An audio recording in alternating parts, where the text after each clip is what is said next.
permission tonight. And as you know from the description of the meeting, we're going to have John presenting us his talk about how to maintain a large CSS code base. So I'm not going to hold you any more longer. So thank you, John. Okay, cheers. So, yeah, so like Andrian said, there's no microphones, and this is about as loud as I'm going to talk, so if you want to come forward, do.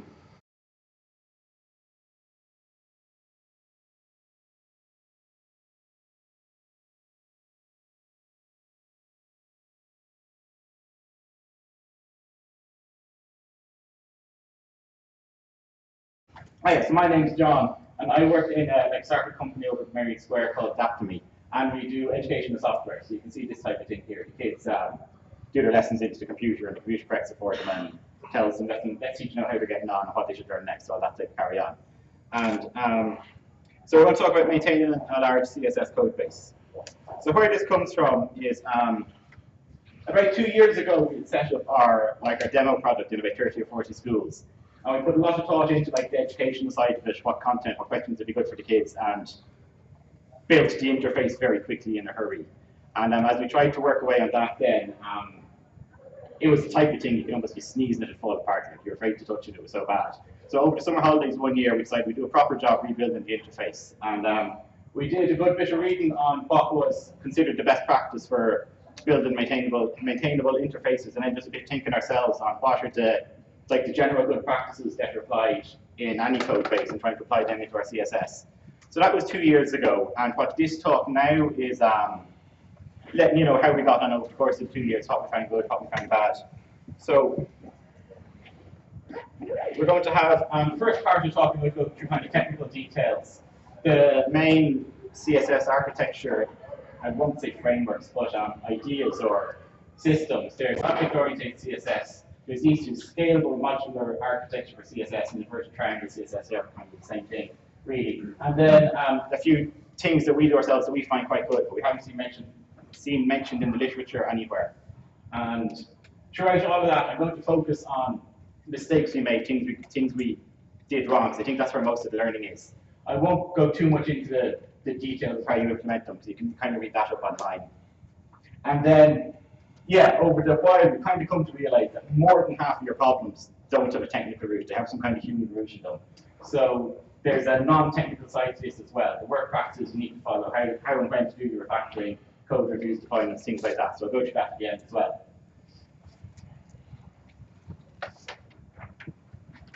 Yeah, actually, one thing I was going to mention about this was setting up an architecture for CSS is a little bit different from setting it up in, say, non-graphical languages, because in, say, JavaScript or PHP or any of the other languages we use, what's considered best practice is fairly well established. So you're just following a set of rules decided by somebody else to a large extent.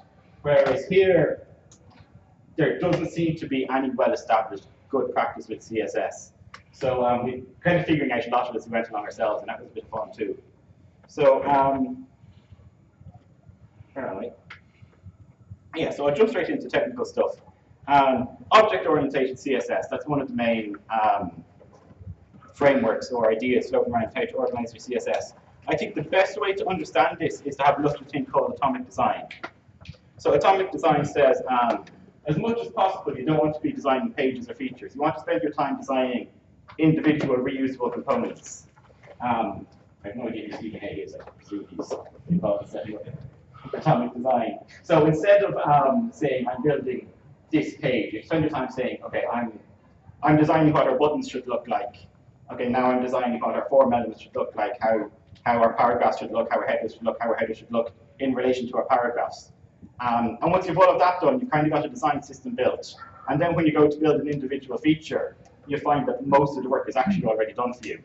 So if you're doing a new page on your site, like show the kids the history of their previous homeworks page, you don't have to design the generic design page part of it, because that's already done. You just have to design whatever it is that's unique to that page. How best do you show kids the details of their homeworks? And the thing about this then is, like, once you've got these components designed, that's a bit like, it's like the opposite of technical debt. It's like technical money in the bank. You've your work done in advance. And that gives you a nice fast pace of development afterwards. Let me see. Oh yeah, so I was going to have a look at some. Oh yeah, so the easiest component to work on here is buttons, right? Because every site has buttons and links. So the basic idea is, here's a login page of one of our applications. We have a system of buttons. We've got 4 different types of buttons we use. These big blue primary buttons, that is whatever you want the student to do. These kind of transparent secondary buttons, and then you've got these gray and blue 3rd and 4th level buttons. So at the start of your project, you're definitely going to need buttons. So you just sit down, design your buttons, and then that job is done. You now have your buttons. So that's all atomic design. Object-oriented CSS is like the development side of that design practice. As well as designing your buttons once, you just build your buttons once and then you have them. So to show you how that works, if I can open the Spectre here. No, I don't think I can. Give myself a bit more room.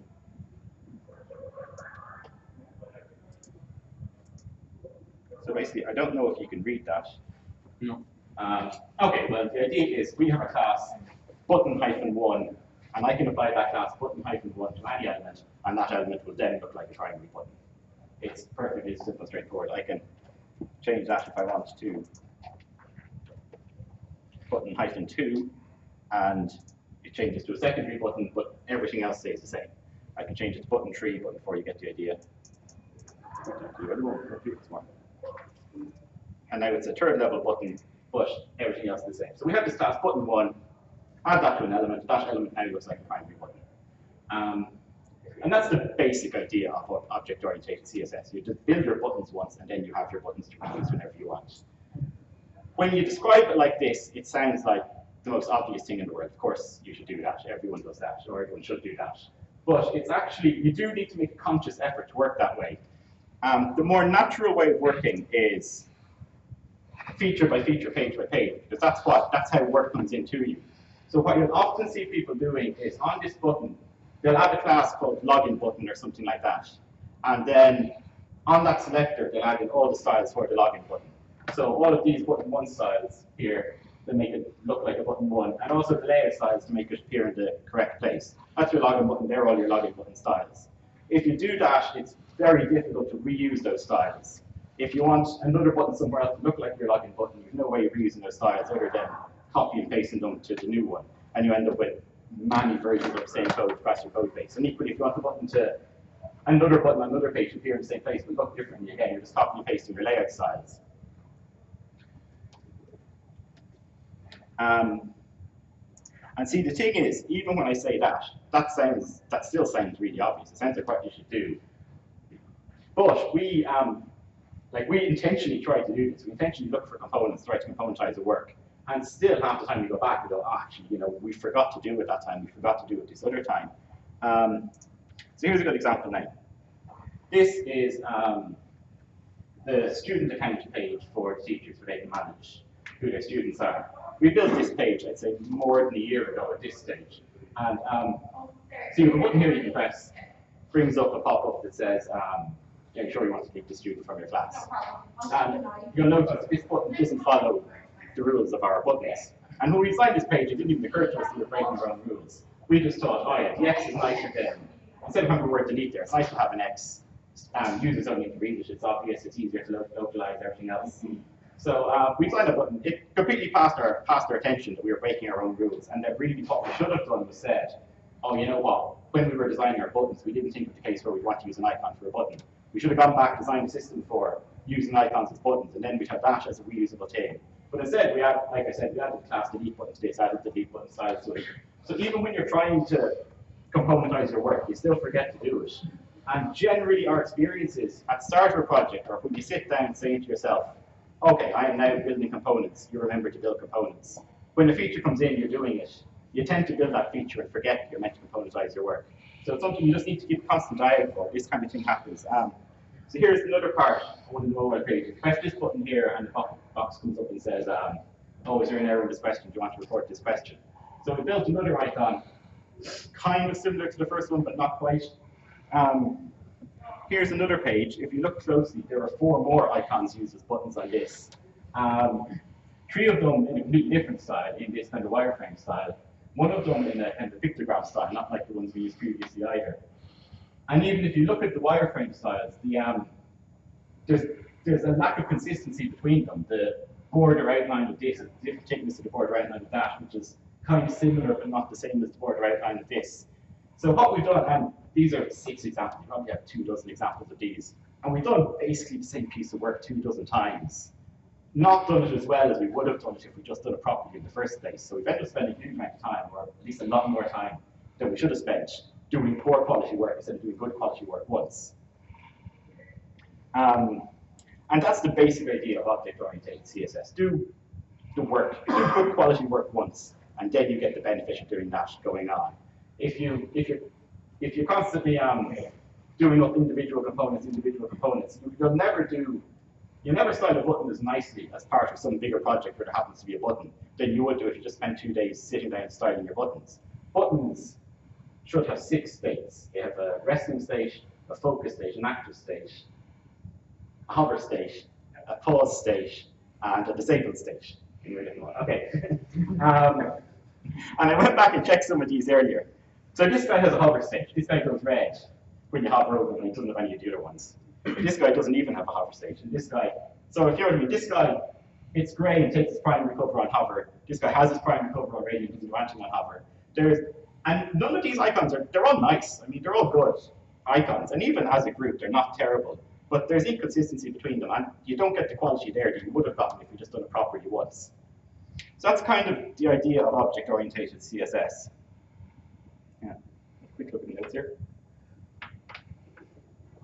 Oh yeah, I'll give you a live example of this now. So the kids go in, they ask questions, they put the answers in.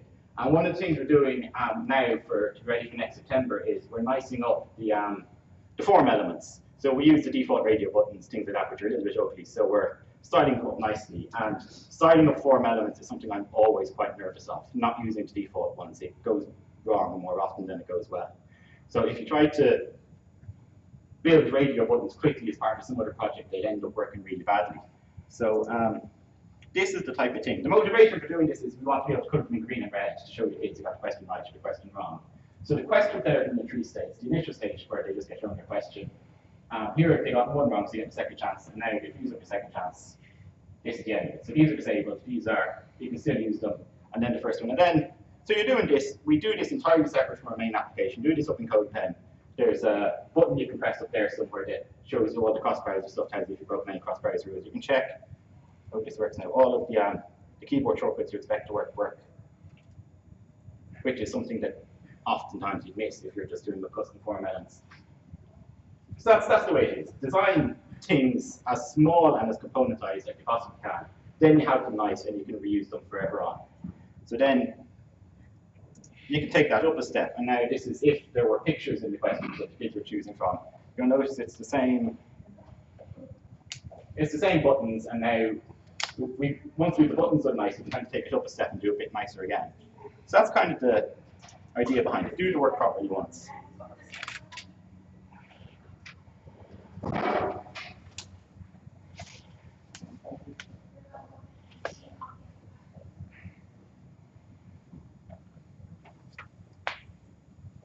Oh yeah, so I spoke earlier. So there's the different rules of programming language that there's the different rules present in other programming languages that we, as much as possible, try to bring into the CSS. Just generally following good practice and to try and improve the standard of our code base. So if you talk about object-oriented programming, you almost can't talk about inheritance. People who write object-oriented stuff love this. So if I go back to this earlier slide, so we've got the grades the kids got down the side here. So they can get an A, B, C, or they can get a white circle if they got no grade at all. So there's between the A, B, and C elements, they have some things in common and some things in difference. They're the same size, they have the same shape, but then they have different background color, different letter in them. So the inheritance structure looks like this. You have what's called an abstract class, a grade, where you set the size and the shape and the things they have in common. And then you have these separate classes which inherit from grade, which have their own individual styles. So this way, if you want to change the way you display all the grades, it's in just one place. So this is kind of the web standard way of doing it. You've got grade A, grade B, grade C. They all take the common styles. And then separately, grade A, grade B, grade C have their own individual styles. That works fine. I'd actually just recommend doing it that way. I think it's the most straightforward way of doing it. The only downside to this is if you want to add a new grade, you're adding it in two places. So you're adding grade D, that grade D down here, and also that grade D up here. I think that's a real downside, but the preprocessors give you a way of doing this, which one thing is you can give your abstract class a name grade, and then you say grade A extends grade. So grade is all common styles. Grade A has the A specific styles. If you're doing this, I'd recommend reading this article actually, Lessons Learned in Big Data Development by one of the developers at Hawaiian Airlines. They applied this system and they applied it to a ludicrous extent and then trying to redo the whole CSS architecture because of it. I'll show you an example of where you can go wrong, okay?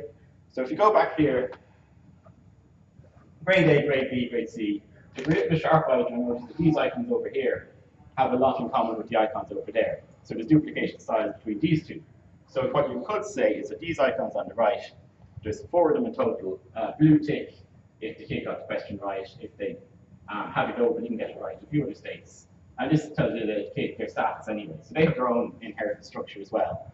And what you could say is there exists an inheritance structure between the grades and the status icons, because they have styles in common that would be repeated. So you say there's such a thing as an icon, the grades and the status are both examples of the icon, and then the individual elements are examples of those. Yeah, this is a bad mistake. Don't do this. The problem with this is you have now tied your grades and your status icons together. If you want to update the size of one without interfering with the size of the other, you now have to undo this awkward inheritance structure that you should have never built in the first place, and then deal with them separately. And this is kind of one of the big pitfalls of object-oriented programming. I think if you've written object-oriented stuff, you'll have seen this before. If you haven't, I just Googled the banana monkey jungle problem, and you'll get plenty of explanation about why this is a bad idea. But basically tying together stuff that shouldn't be tied together at all. Oh yes, hang on.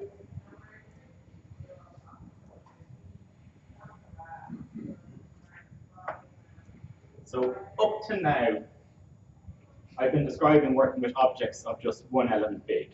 So a button, a grade icon, something like that.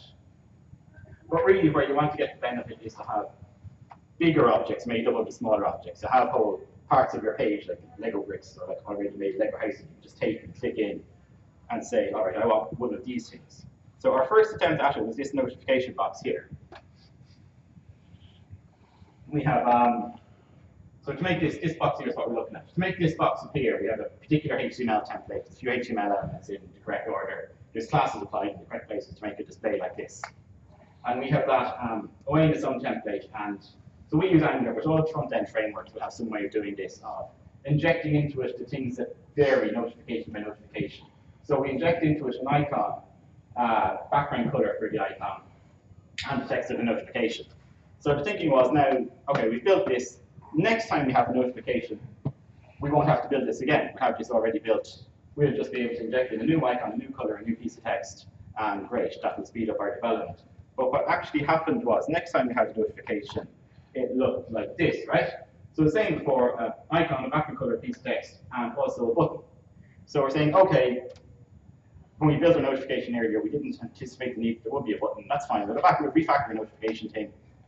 Text icon, background color, optional button, button text, optional button text, and a JavaScript function that will happen when the button gets pressed, or thinking ahead, possibly a link that you get taken to when the button gets pressed. So we're thinking, okay, now we have a nice notification thing that now, and of course when you do this, you have to go back and check the other ones, make sure you haven't broken them during your refactorings. So that's fine. Now we have nice notification things that we can now reuse, and this will now speed up the speed of our development. And then this guy came along. So now, and see, the thing is, like, these are all perfectly reasonable designs and perfectly reasonable requests for a person to make. It's not like, something fell out of the sky and it's like, oh my god, we have to send her a button. Oh, like, so we have our notification thing. We're now okay. Inject an icon, a background color, optional text, a button, and if there's no text, the button gets centered instead of right aligned. And also an optional icon that can go in at the right-hand side of the button. So, and then, of course, go back and check you haven't broken all the other ones when you did this refactoring. So by the time we got to this, we kind of concluded it would have been quicker to just design each one from scratch. There was no benefit at all in trying to componentize this thing. And leaving aside the slight irritation of it, we did find that interesting because, like I said earlier, we've been applying the rules of other development languages into CSS. And this is the first time we really bumped into a place where the rules of other development languages don't apply in this case. You'll often you'll hear of frameworks being opinionated, and that's generally presented as being a good thing. So an opinionated framework says you must do things this way, you may not do things any other way. So it will see something like, if you're connecting to the database, you must use these connectors, you may not use any other connectors. If you're making a HTTP request, you must use these parameters, you may not use any other parameters. And in most languages, that's a good and sensible way of working. It maintains a consistency throughout your code base, and it also allows you to make big changes. So if you want to change your database out for another database, you change your database, you update the connectors, and the rest of your code base doesn't even know that happened. I don't think you can get away with being opinionated like that in UI frameworks. I don't think you can say, our notifications look like this. They may not look like anything else. So in UI frameworks, you face this dilemma between, do I want to be able to make a big change? Do I want to be able to change all of my notifications at the same time? Or do I want to be able to make a small change? Do you want to be able to change just this notification, confident that none of my other notifications will change? And the second one is the one you want. So to take another example, so this is another standard component. We have, these are, I should have put in more background, these are pop-up modules that come up over our site.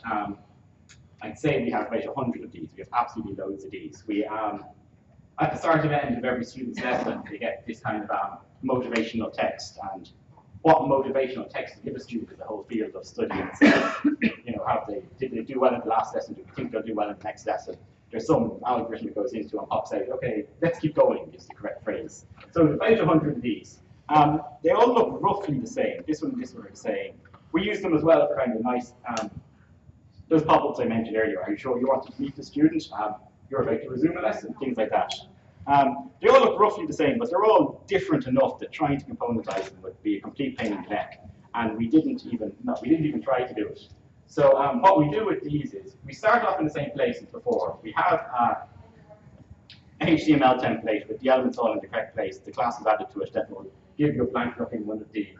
And then whenever we want to move one of these pop-ups, we just copy and paste that template into a new file, save the file as recommendation number 14 or whatever. And then once you have that file is displaying this pop-up. You can edit that file and it will only change this pop-up. It doesn't change any other pop-up. And that gives you the ability to change just one example of something without having to worry that you're accidentally going to break some other example of the same thing. And when we do this, it feels really wrong to be doing this. It breaks a lot of the rules you would have learned about computer programming. Like, instead of having a single source of truth, we have very similar code copy and pasted across 100 different files. People say, don't repeat yourself. We're repeating ourselves all over the place. And the obvious downside to this is if we have to make a big change to all of our pop-ups, it'd be a big pain in the neck to have to do. We have to open up 100 different files and make the same edit to 100 different files. But the big plus side is that we can now change one pop-up and be confident that we have just changed that one pop-up and that doesn't have any knock-on effects earlier. And that second thing, changing one pop-up, is something we do several times a week. That job of having to change all of our pop-ups at the same time, like we're 2 years into it and we haven't had to do it yet. So when you're making that choice, I think it's clear which way you want to go, but it does feel really wrong to do it. But we've looked into all of the alternatives, and this is copying and pasting is, I still think, the state of the art here.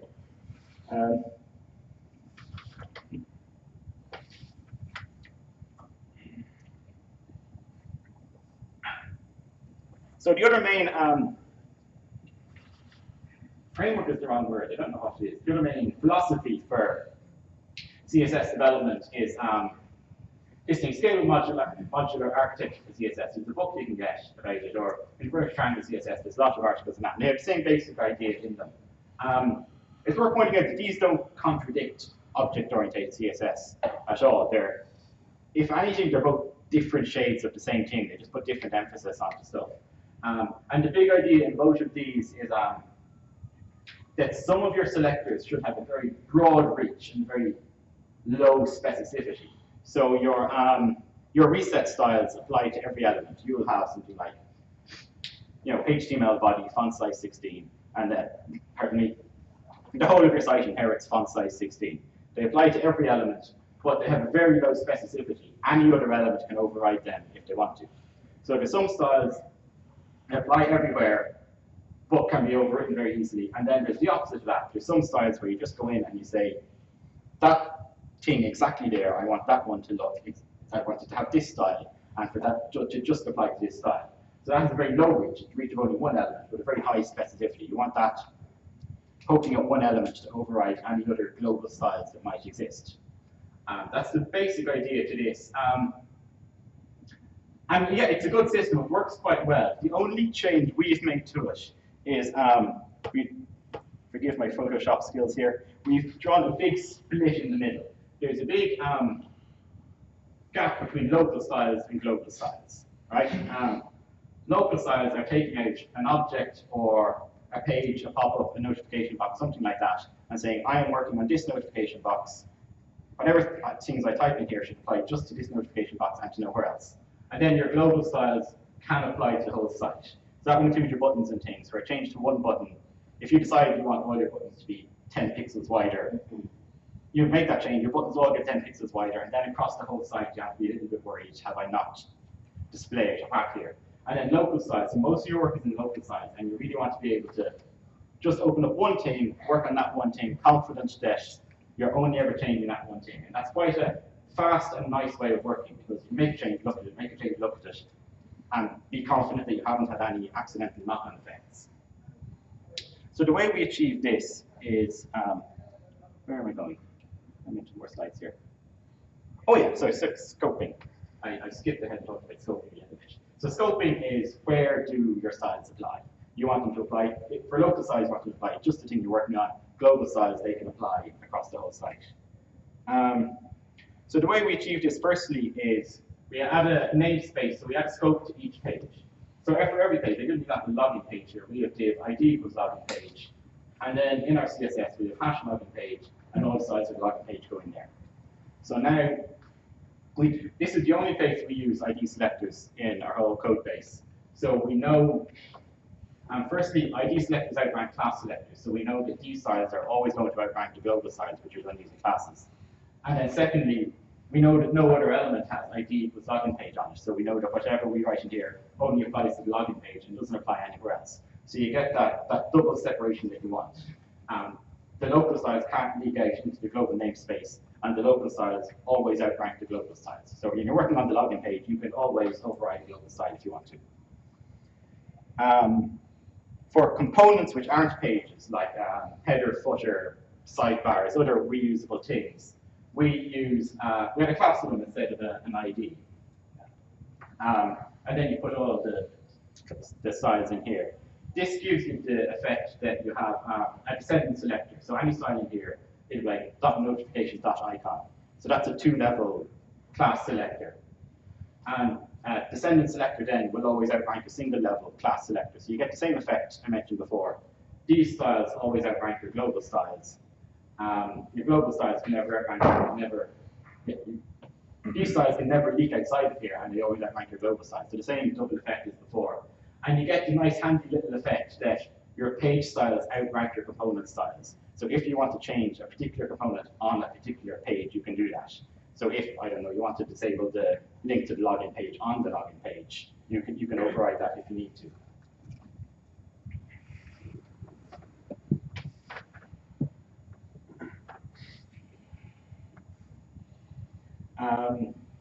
Yeah, and then I'm just going to have a little bit of a talk about using ID selectors and descendant selectors. Because everywhere you read, this is considered bad practice. People always warn against this. And the reason goes back to this diagram here. So in this diagram here, you want to be able to define a lot of levels on this triangle. You want to be able to say some selectors have a a high region, low specificity, they're outranked by other selectors, which are in turn outranked by more and more and more. And you can add various different levels, and your own project will have, project-specific ones here. The grades will go in somewhere around there. And to do this, what you do is you put all your selectors on the same specificity level. So they all use a single class selector. And then the order in which you're loaded in the file defines which ones outrank the other ones. So the ones that are loaded last outrank the ones that are loaded earlier. And that gives you a lot of that gives you a lot of flexibility. You can have as many layers to this as you want. Whereas when you use ID selectors and descendant selectors, you're cutting down your options. You're saying you can only use ID selectors once, so you can put in one layer. And like I said, that's actually what we want to do. We really just want to break this in half, separate the global styles from the local styles. So we do that kind of just with a sledgehammer, just put in an ID selector and that does the trick. We found then, so then you get into a worry about order of precedence. And we found that within local styles, the order of precedence isn't that difficult to deal with. In any particular page or component, you're going to have a dozen or so selectors in a particularly complicated one. You might have two dozen or a few more. So managing precedence between a dozen or so things is not a difficult task. You don't need a framework or a large idea to do that. You can keep track of 12 things easily enough. And then within the global namespace, we follow the general convention of just adding a single class to each thing as a selector. So, where was it? I make a point of saying that specifically because we do get a lot of flack for doing this. Because everywhere you read, this is considered to be bad practice, but we find it to be a very useful thing. So, what time? Oh, just half an hour in. That's perfect. And I'm at half time. Sorry, just taking a drink of water. All right, so there's three things I was going to talk about here before I go into the second half of the talk.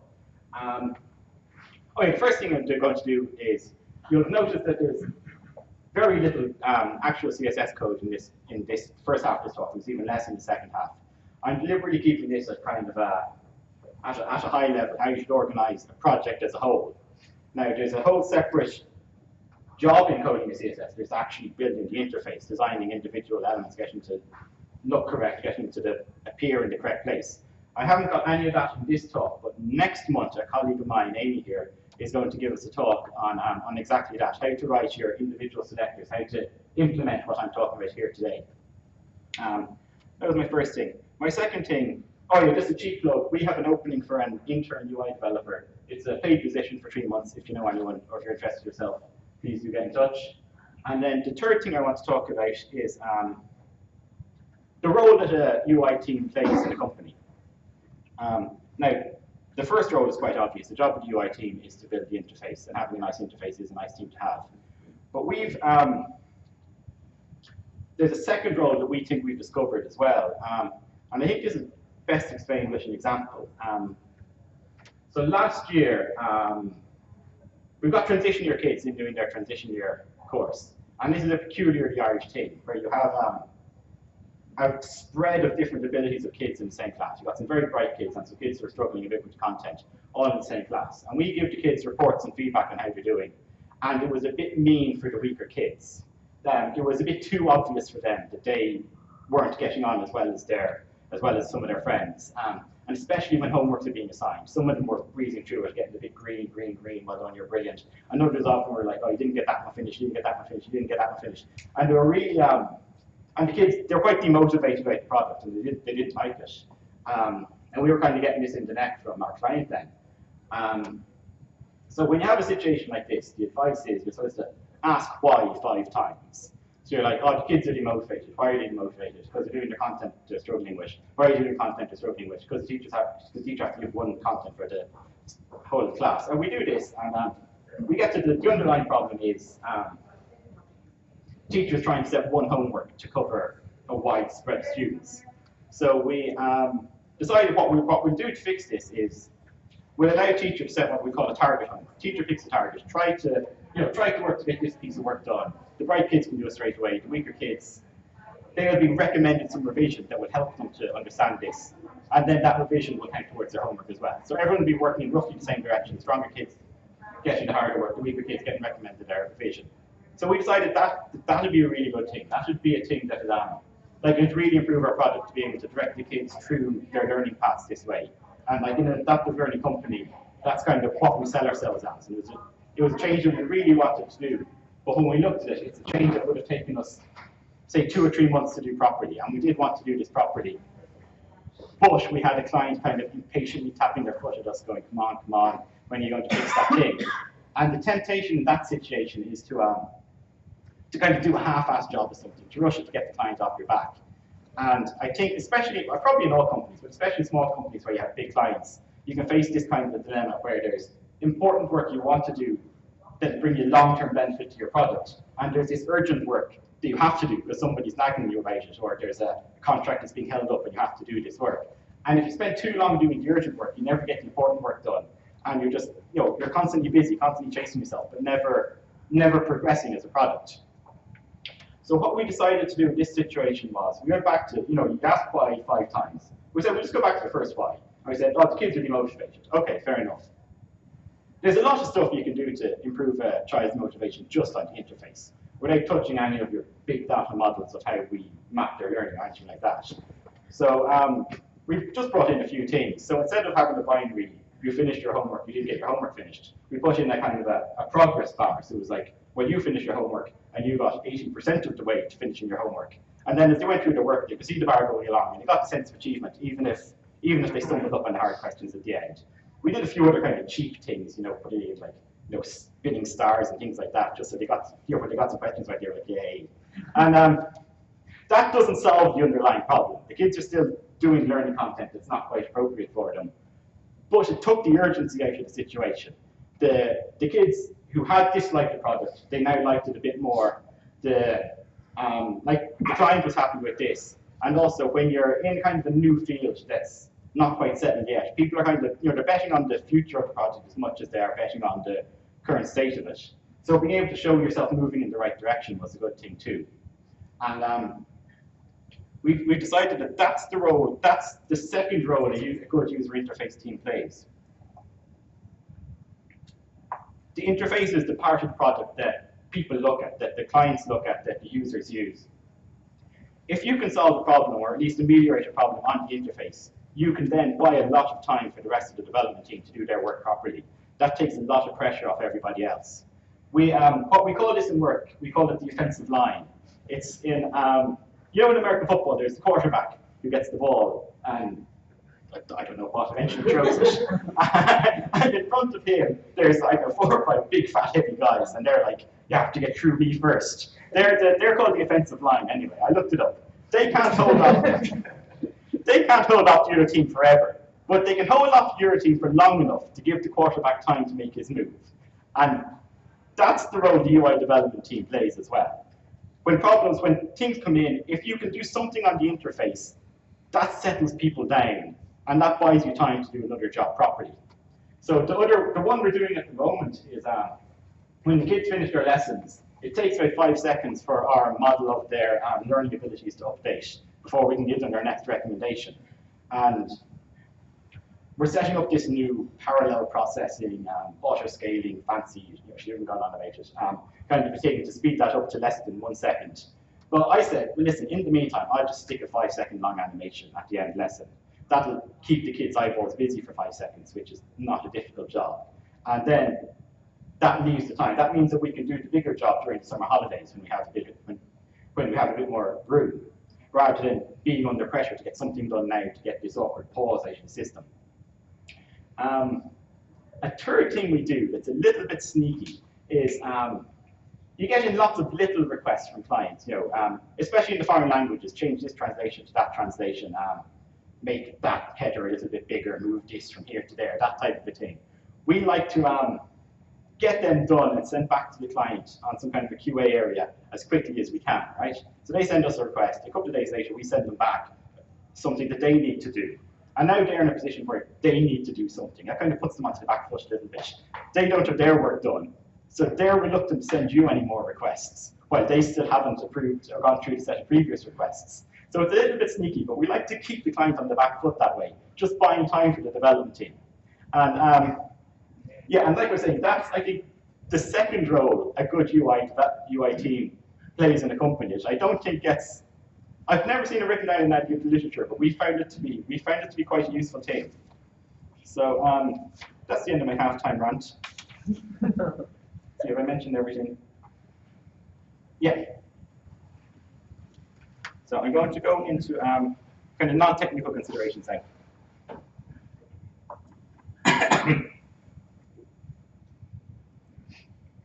Yeah, and this is a lot of what I was saying in the first half of the talk. Every time we've kind of been faced with a dilemma or we've had to make a decision about the structure of our code, we've always leaned towards being able to take something, edit it quickly, confident that you've not broken anything else, and then deploy that. So I think that's kind of the key takeaway from this talk. What I'm going to do now is I'm going to talk about, remember this button from earlier? We were saying when we built this button, we didn't even realize that we were breaking one of our rules, and we went on and built a dozen more of these before we realized, oh God, we made a mistake. We made a mistake. But imagine the hypothetical situation. Say straight away we had realized we were making a mistake. We said, oh, this is a requirement we hadn't anticipated before. When we were designing our buttons, we didn't think buttons that are an icon. Okay, so we'll now design buttons that are an icon. And the questions I mentioned earlier will arise. Should it be a negative color that takes a positive color on hover? Should it be this using negative space to show the icon, or should it be that nice wireframe icon? There are decisions around doing an icon and how you present them. So you might, okay, so you decide this, and you go to the boss and you say, oh, Jesus, boss, great news. We discovered a new requirement we didn't know we had. We're going to take a couple of days out now to do up these buttons. So this new page you're waiting for will be delayed by 2 or 3 days while we muse on the nature of buttons. Obviously, the boss is going to be like, ah, yeah, good, no, you're not. Just do that button like. This faces you into a dilemma, right? It faces you into a conflict. Now, a lot of the literature, everything you read will say it's your job to defend the quality of the code base. It's almost a moral imperative to do it if you read some of these articles. So you might say to us, no, I'm insisting. I'm sure this has to be done. I'm refusing to do it. Whatever it is, and the boss has no choice in this situation but to back down.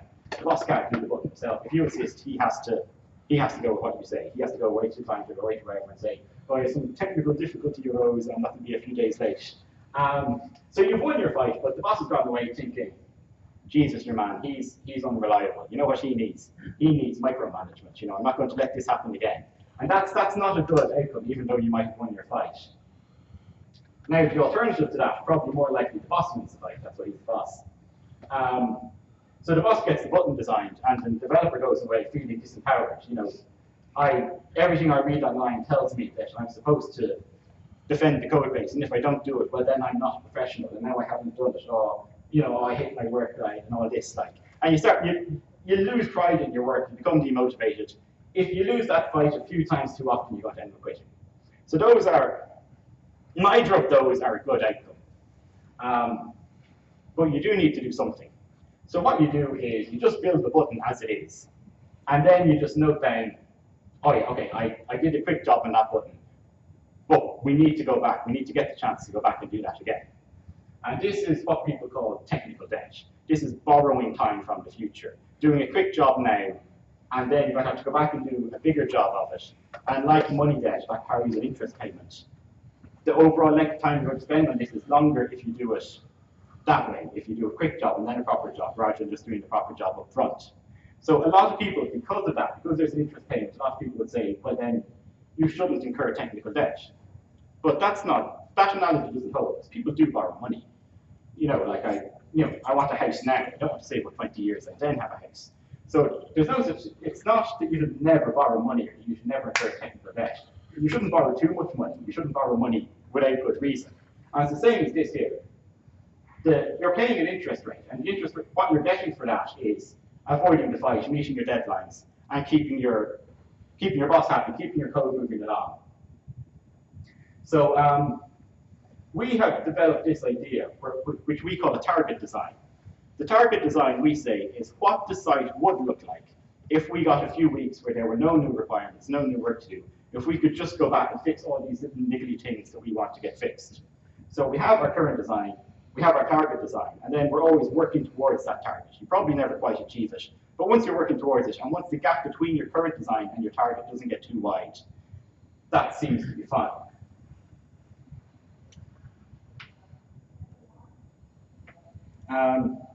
Just a quick mention here. So deadlines create bad code. That's almost a universal rule. Anytime, like, what a deadline is saying time is more important than other considerations. I need it to be finished on this date, and if you have to rush it, so be it. And pretty much any time the deadline is set, there's some rush to get something done. There's some job you would have done better if you had a little bit more time. And kind of one of the worries I have, this is wandering completely off CSS now, but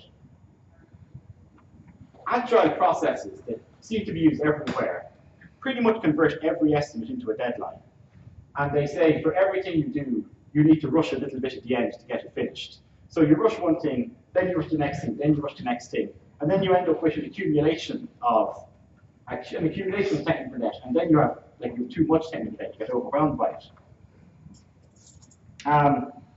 So this plan only works if you do then go back and fix that button, or if you do then go back and fix the things that need to get fixed. You can't just put things on a list and say, oh yeah, I must fix that, and never actually go back to fixing it. So you do need to refactor your code regularly. And to refactor your code, you need two things. Firstly, you need time to do it, and secondly, you need confidence to do it. So time to do it. When do you refactor your code? The standard advice you always get is refactor your code at the end of the project. And that is good, sensible advice. You want your code to be in a nice state when you hand it in. So ideally, when you're submitting your code into the repository, you want it to exactly match your current target design. This is code exactly as we want it to be. The big problem with this, well, there's a few problems. And the first and most obvious one is you won't get to do it more than half the time. At least half of projects you're working on will go right up to their deadline. So this idea that you'll finish a few days early and then go back and tidy everything up, that's not going to work, or at least it's not going to always work. And if your plan, if you know setting out that your plan is going to fail more than half the time, then that's not really a plan. And there's a few other problems with this as well that I'd like to mention. Firstly, there's this idea that there is perfectly factored code, that you get your code into this state, and that is now correct, and you can go away for a year and come back, and that code will still be perfectly factored if nobody's touched it. But I don't think that that's correct. That assumes that you never look at code you wrote a year ago and think to yourself, oh Jesus, did I write that? That's terrible. But like a year ago, you might be really proud of it. You might be great. So this idea that you refactor at the end of your project, it leaves out the possibility that you yourself will improve as a developer. It also leaves out the possibility that your team as a whole will improve. It leaves out some of the important things where you sit down and you discuss the way you do something. A recent example is we have our grid, and we just basically copied the bootstrap system of the grid. We apply standard padding to each of the grid elements, and then we have a class no padding, which you can put in to take away padding if you ever don't want it in one of them. And we found we were adding this no padding class more often than not. So we redid our grid and said, okay, actually what we want to do is have a grid with no padding and then add the standard padding on the elements where we want it. So that's an example of your target design moving. Originally, this was our target. We sat down and said, this actually isn't the way we want to be doing things. We now move our target somewhere else. If your plan is to only refactor at the end of a project, you disallow yourself the possibility of doing that. You can't sit down and say, we want to make this global change to our project. And then it also assumes that technology as a whole that you're working with won't improve, that you'll never sit down and have the conversation and say, you know what, support for Flexbox is good enough now that we're going to start using Flexbox. If you only refactor at the end of your code, then you've locked yourself into whatever rules you set at that time.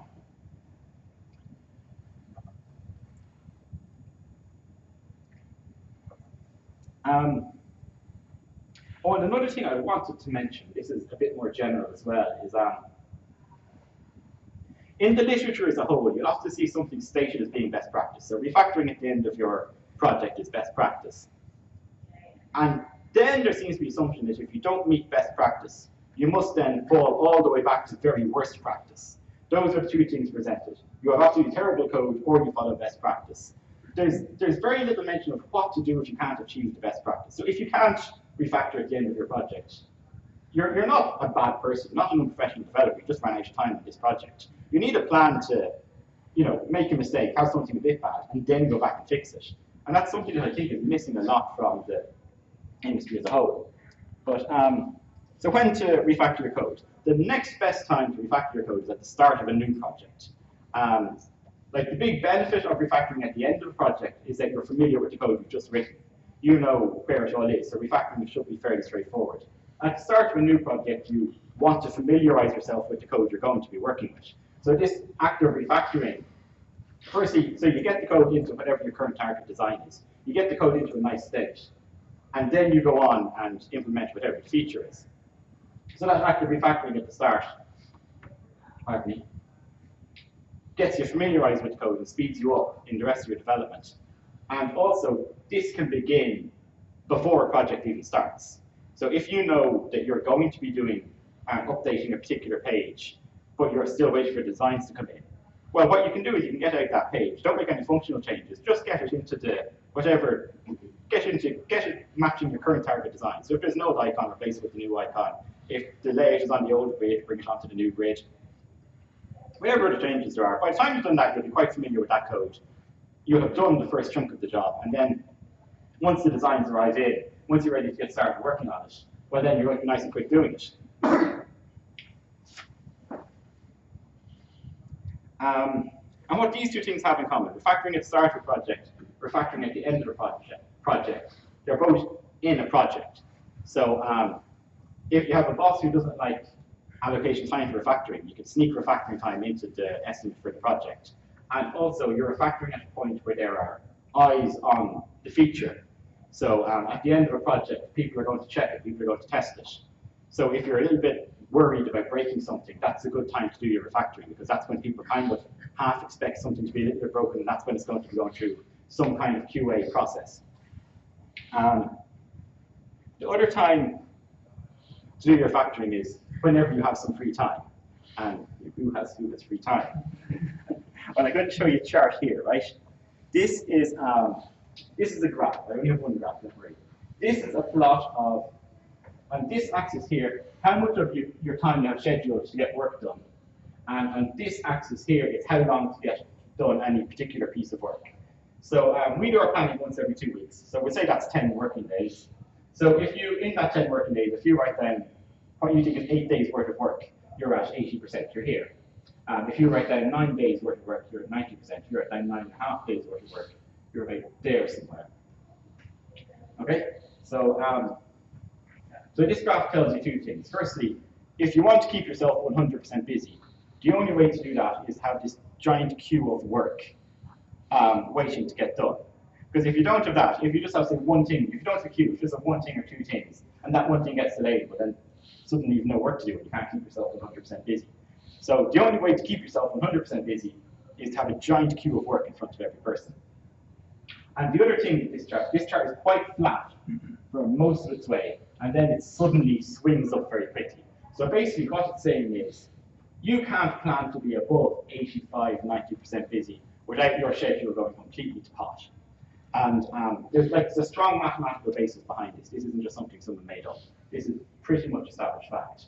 And so if you're trying to plan to be 100% busy, if you're putting 10 days worth of work into every 2 weeks, you're just going to end up with a huge queue of work. There's one obvious way of noticing this. Sometimes I have this phrase I use in work. If someone brings me in a new task, I say to them, oh yeah, that's no problem, I'll just add that to my giant pile of work that's actually never going to get done. And that's one very obvious symptom, that you just have a giant pile of work. Another one's a little bit more subtle, but it's a lot more insidious, which is, so let's say you do have this giant pile of work that you're trying to get through. Something urgent is going to come in. So what's going to happen is this urgent task will jump to the top of the queue. So you're working on some piece of work, or urgent task comes in, I'll put down this piece of work, do urgent task for a week or whatever it is. Then, okay, I'm finished urgent task. Oh, some other urgent task is coming in. Okay, I'll do this. Oh, different type of urgent task. And that piece of work you were doing at the start just goes back. You just put it there and you actually never finish it. And this is a good metric. What percentage of your time do you spend doing work that actually never makes it into your production code base? Like if you do something for a day and then put it down and never finish it, you might as well have not come in that day. Like there's absolutely no value in that work at all. But you look busy, and keeping people busy seems to be one of the things people try to do. But I mean, being busy doing something that you then throw in the bin is no value at all. So really, you shouldn't be trying to plan above about 85%. It's a complete fool's game to go up here. So that leaves you in a situation where that's a bit less than a day a week of time that's not allocated to project work. Now, in that time, you have a few other things to do. You probably have some mundane administrative tasks you have to do. That's when you do your training and whatever else. But there should be half a day a week left over for refactoring. So in a reasonably well-run organization, you should have half a day a week where you can go back into your code base and say, oh, those things from before that I didn't quite get to do properly, I'll go back now and do them properly. And what this looks like actually is, so in most workplaces there'll be different teams or different workstations are called in the literature. So you have a QA team, a design team, maybe a front-end, back-end development team, something like that. And the theory is at any given point in time, one of those teams is the bottleneck. And in a well-balanced company, in a well-balanced organization, that bottleneck will move around. So sometimes you're waiting on the design, sometimes you send something to QA, but it hasn't been passed to release yet. Sometimes you're waiting for the back-end guys to finish an API before you can finish off your task. And then sometimes you're the bottleneck and everyone's kind of command on quicker, quicker, quicker, quicker. So the bottleneck should move around, and it should happen the best part of the day a week. You're just kind of waiting for somebody else to finish something before you can start it. And that's when you get your refactoring done.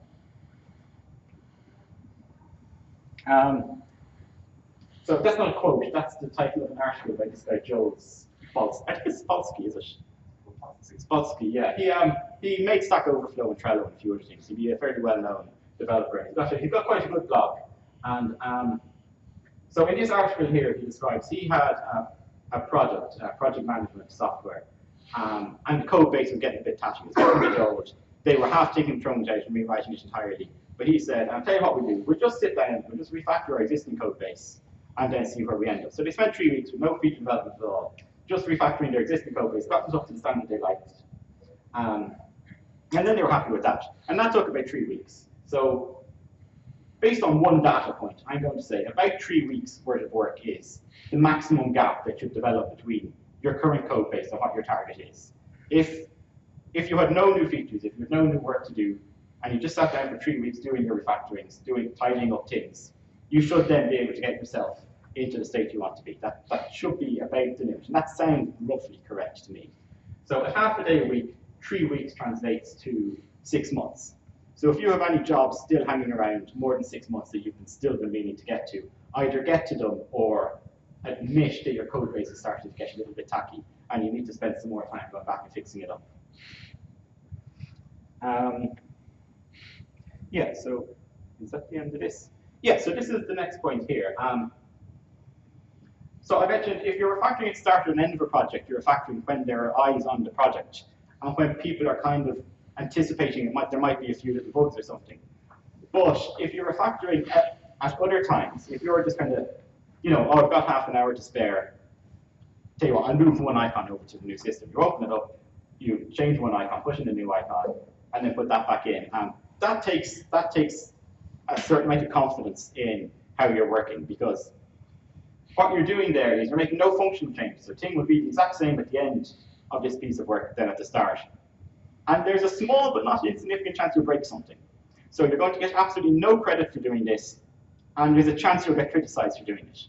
So when you're going in to do this, you need to have confidence in your systems. You need to have confidence that you're not going to end up breaking something major, and you're not going to get into the neck from anyone for having done this. Yeah, so the first thing is kind of what I mentioned in the whole first half of the talk.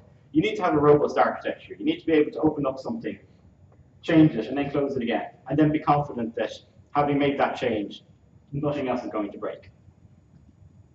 But you need more than that. You need, What you need as well is a smooth deploy process. You want to keep all of your releases as small as possible and release as frequently as possible. So we do our releases once a day at 4 o'clock when the school's closed. And that is, we find, a really good system. And actually, more than anything else, this is why I prefer refactoring at the start of a project to any other time. Because at the start of a project, you can do your refactorings, get the code nice, get it into whatever your target design is, and then release that to your users. So your users are now working on your new code base. And when you're doing this, so you want to keep the gap in time between writing code and releasing code as small as possible. Like ideally, it should be the same day, but certainly, 2 days should maybe be your average, and for bigger projects, it might go on a little bit. We have this saying: small releases have small bugs in them, big releases have big bugs in them. If you have a piece of code and you're not confident in releasing it, then you need to stick on that piece of code until you are confident of releasing it. If you're not confident of releasing something, and then you pile more code on top of it, that's not getting better. Just put keep your releases as small as possible, and that removes almost all the possibility, or at least it removes all the possibility of creating a big bug. And every now and then you'll accidentally have a small bug into you just have to swallow. So you hear this is what people call continuous integration, writing your code and releasing it continuously, or it's what people should call continuous integration. Oftentimes, when you hear people use the phrase continuous integration, what they mean is automating their deploy process. You'll often hear someone say, we have continuous integration because we automated our deploy process. And then you talk to them and you find out that they actually run that deploy once a month or something. That's not what continuous integration is. Now, if you're running your deploy frequently, you do have to automate it or it becomes like a complete time sink. But before you even consider doing that, you have to get yourself to a position where you're confident writing and releasing code continuously, fairly sure that you're not going to break anything. Now, in the non-graphical languages, like in JavaScript, PHP, and the rest, they'll have a system of tests. They'll have unit tests, integration tests. They'll write the code, they'll write the test. If the code passes the test, then the code is correct, and you can confidently release it. With graphical work, I've never seen a useful way of testing if something is graphically correct or not. So it does just need eyeballs on the code and eyeballs on the page. So because you have no tests, you are quite dependent on your review process. For moderate and large size things, we have a double review. One person reviews the logic of the code, and that person needs to be familiar with the whole code base, reads through and thinks, are there any exceptions here that hasn't been thought of? And then a second person does like a test. So the second person opens up, does this look correct? Does the thing do what it's meant to do? And then you're like, fine, it's passed code reviews, it gets released. It feels really slapdash when you start adopting the system, writing code, and an hour later, your users have it. But it is the best way of keeping down bugs. And it feels unnatural as well. If you have a bug, it feels like what you should do is slow down your release, be more careful. But if you slow down your release, you're probably not slowing down your pace of development. So all you're doing is kind of piling code up into bigger releases. And bigger releases will almost always have bigger problems than smaller releases.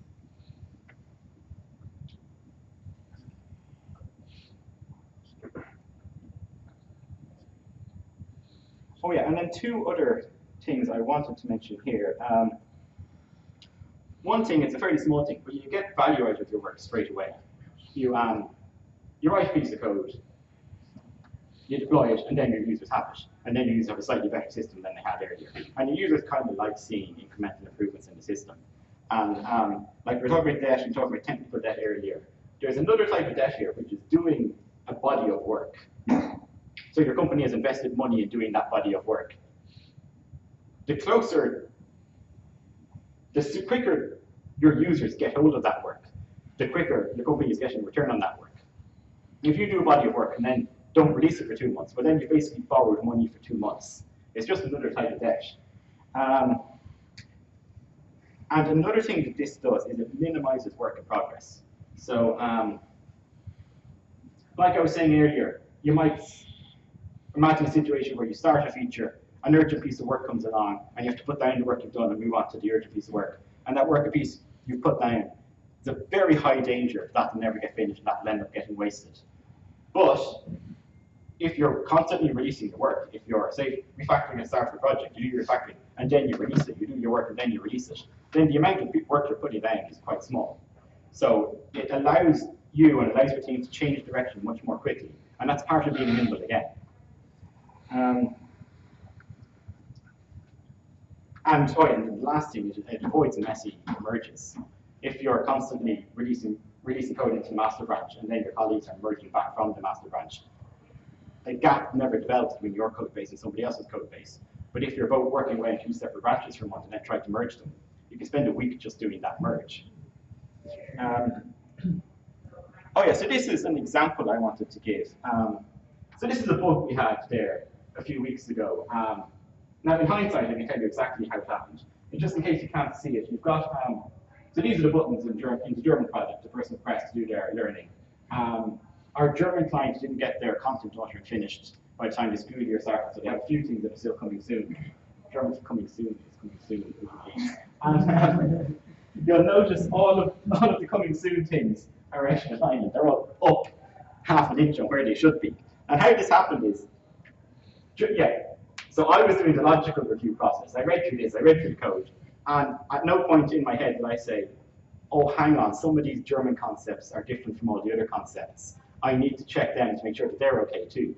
So it fell out of my mind that these things existed. I said, yeah, that's okay, release it. We released it.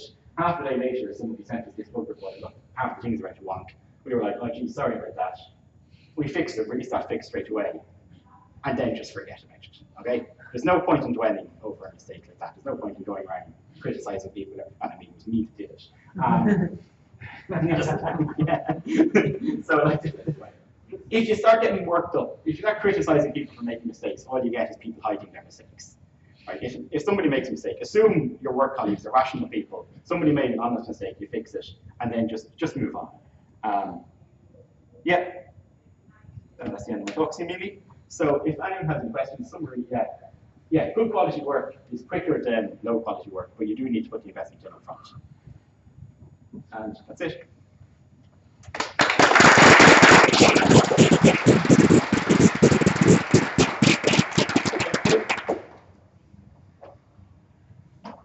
But I'll ask a question. Coming back to the first part, where you had those 100 splash.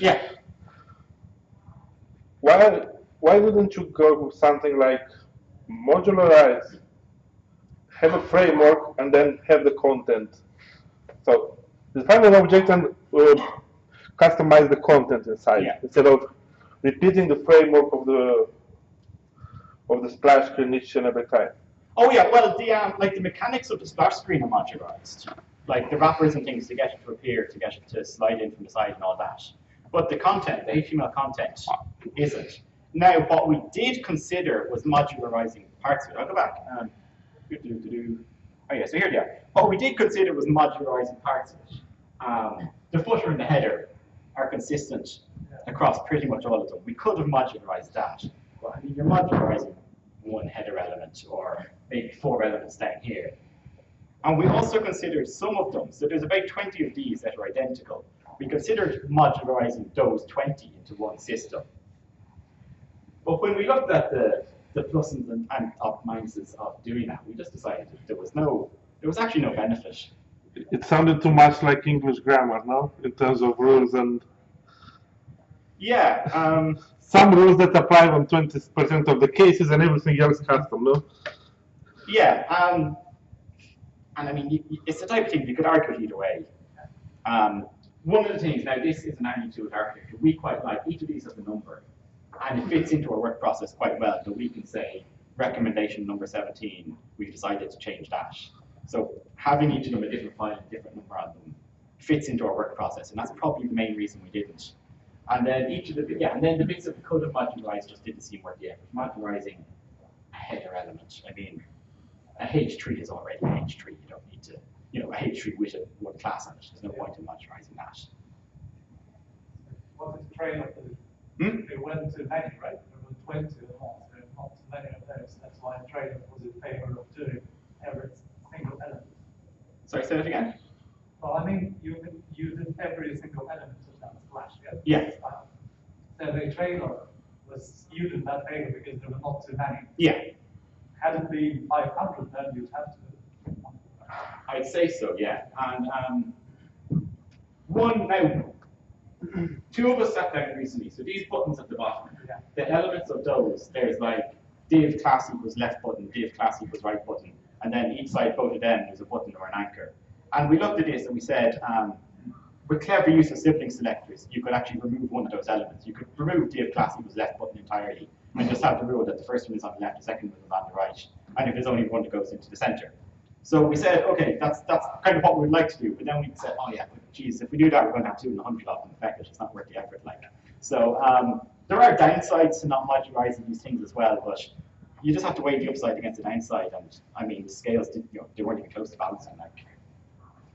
So basically, everything depends on your ability to predict the user cases that you will have in the future. Yeah. And how lucky you will be.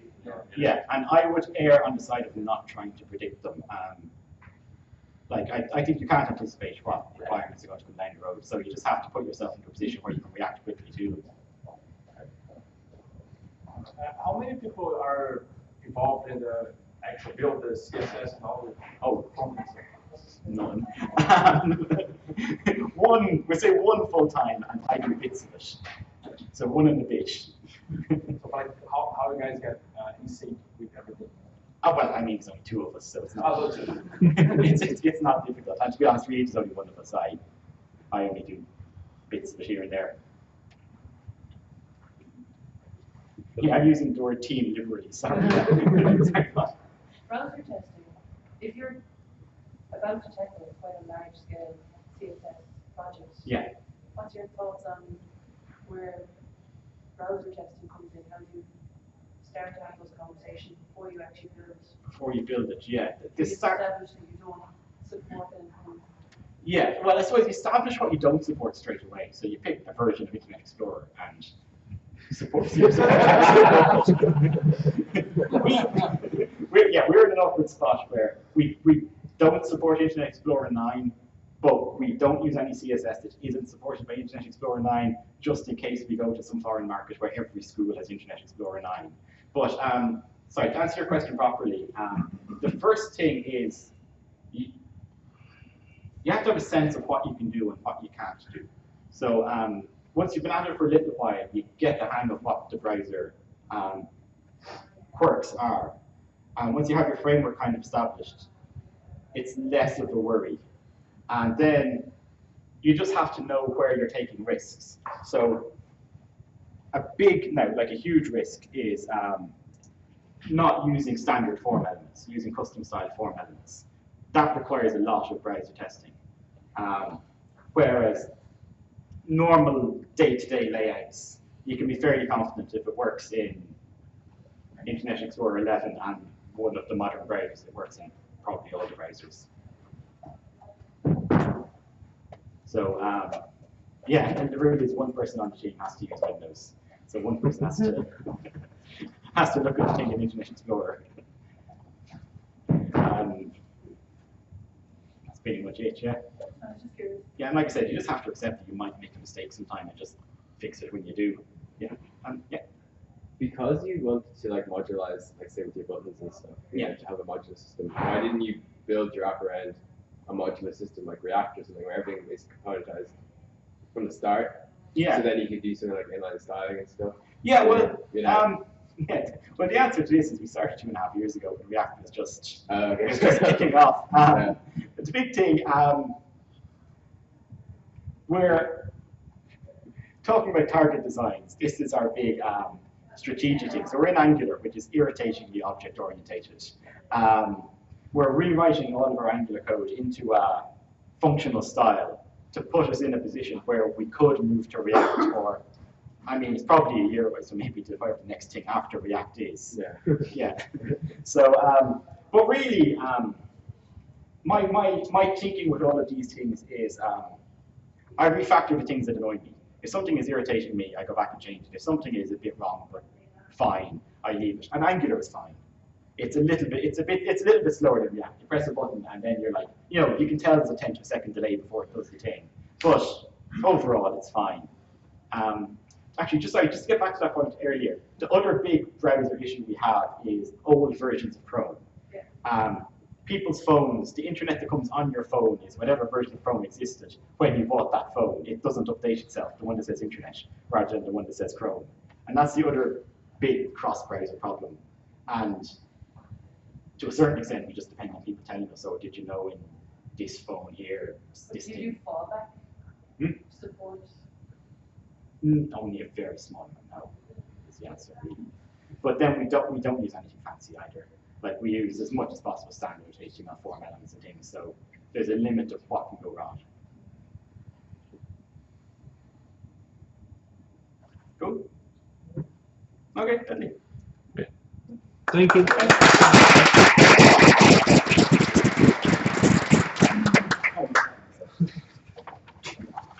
Okay, so we'll wrap it up here. Next meeting in April, we're going to have 2 speakers.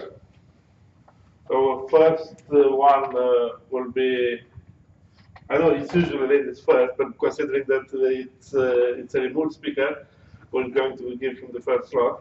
So we're going to have Tommy Hodges, who is the guy who created the library that's called Elemental Queries, CSS. So he will talk about